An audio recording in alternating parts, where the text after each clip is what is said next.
Hi everyone. In this video, what we will see is we'll see the properties of Fourier transform as we have mentioned in the last class. Okay.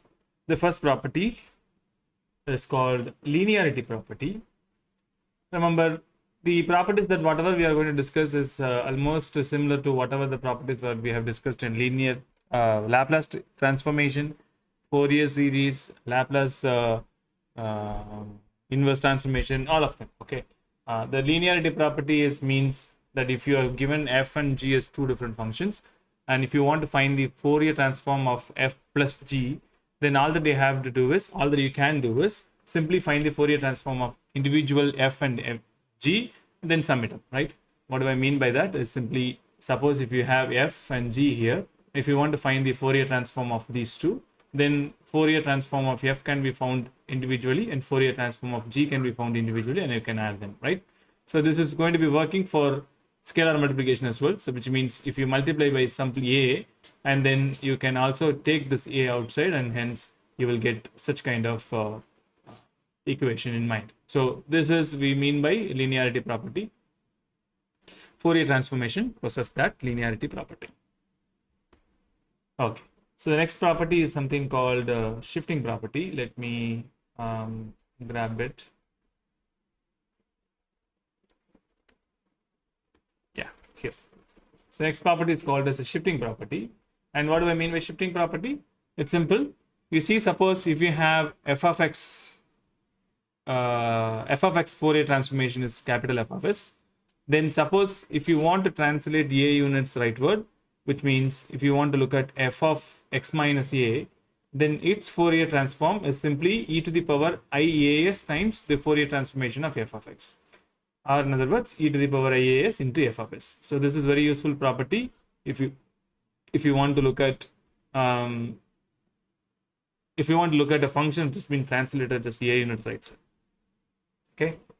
This has been also useful when you are finding Fourier transformation for a unit step function, or in other words, it's also been useful when you want to find a function, function's Fourier transformation, which has been written in terms of unit step function, right? So those things are very,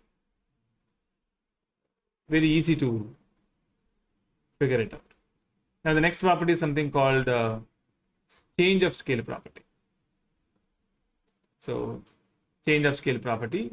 What is this property says is, if suppose you have f of x Fourier transformation, which has been written as capital F of s, then if you multiply by x, remember here you just subtract x, subtract a, right? So here if you multiply by a, this is what we mean by this scale has been changed for x, right? So if you change the scale of x, then the effect on the Fourier transformation of f is simply 1 divided by a into f of s by a. So wherever s was there, you need to replace by s by a, and then you also have to divide by a for the Fourier transformation. Okay, so that's the shifting property. So the next property is called shifting in S.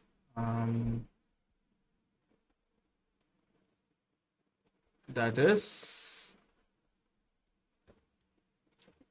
like this. So this is a shifting in S property. And what does that mean? Suppose if you know what is the Fourier transformation of f, then if you want to know Fourier transformation of e to the power iax f of x, then that is simply f of s plus a. So if you notice the difference from here to here, in fact from here to the second property, so this was in shifting property in x, and this was its shifting property in s. Okay, so it's actually almost similar to what we have done here. In fact, it's the same as that of what we have done here in this place, but slightly different, that's all. So f of e to the power iax into f of x, meaning if you want to multiply by f as the e to the power iax, or in other words, if you want to shift the transformation by a units leftward, then all that you have to do is take the original function and multiply by e to the power iax, and then find the Fourier transformation of it. That's the plan, that's the idea.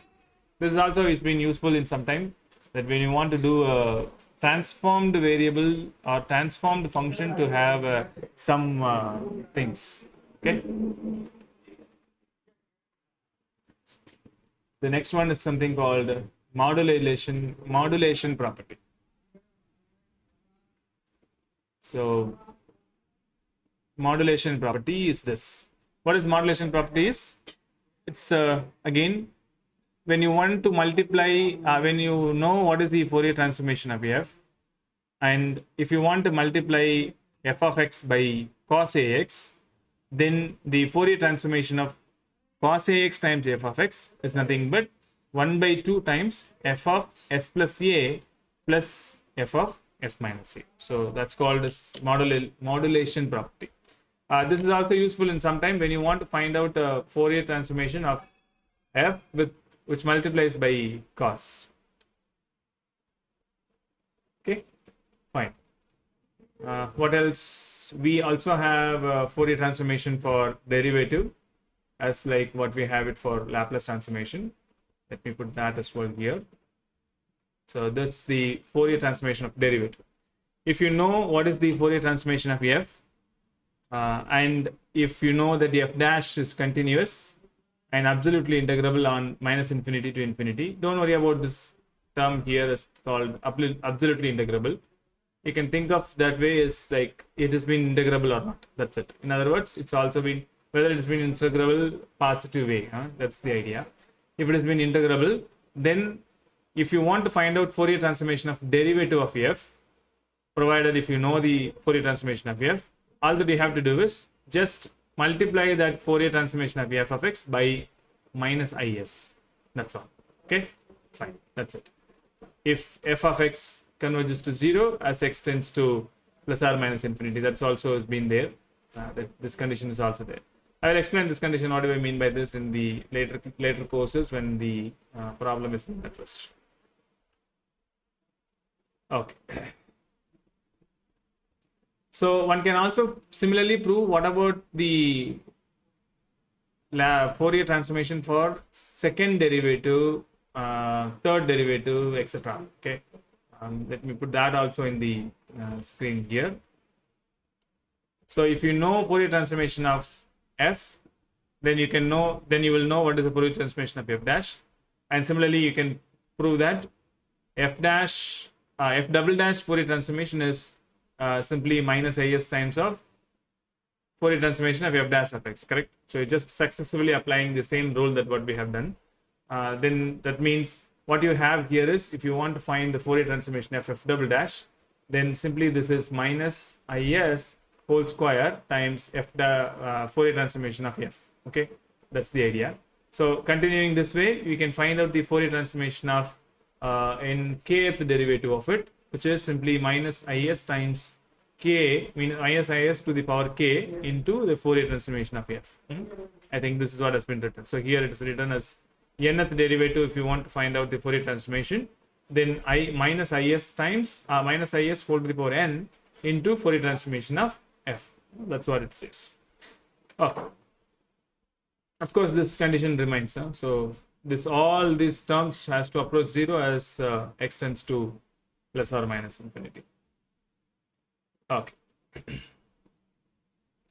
Now the seventh property is called derivative of transform, meaning the other way around. So we know if you know the function f here, and if you want to find out the Fourier transformation of the derivative, then how to find out? That's what the sixth property says. Now, if you know the function f's derivative, f's Fourier transformation, suppose if you need the derivative as an answer, that's the plan here. In other words, you can also think of something like this, like in the process of what we have seen in the Laplace transformation, right? If you are multiplying by t into f of x, then if you want to find out the Laplace transformation, what it would be like this. So similarly here, if you have a function that's been defined in x, then if you multiply x by f of x by x, then what do you have to do?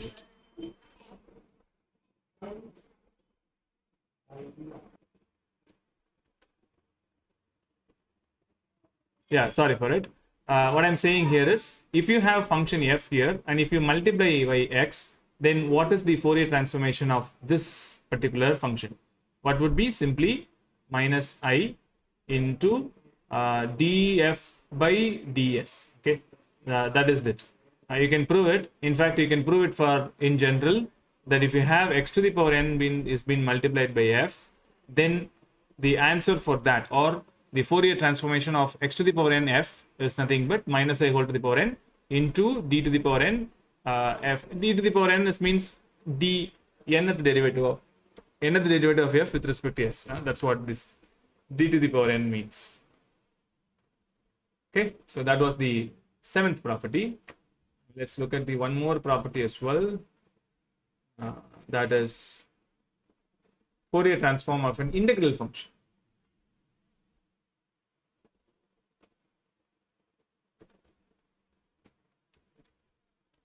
So what is that? Suppose if f is an integrable function or integral function,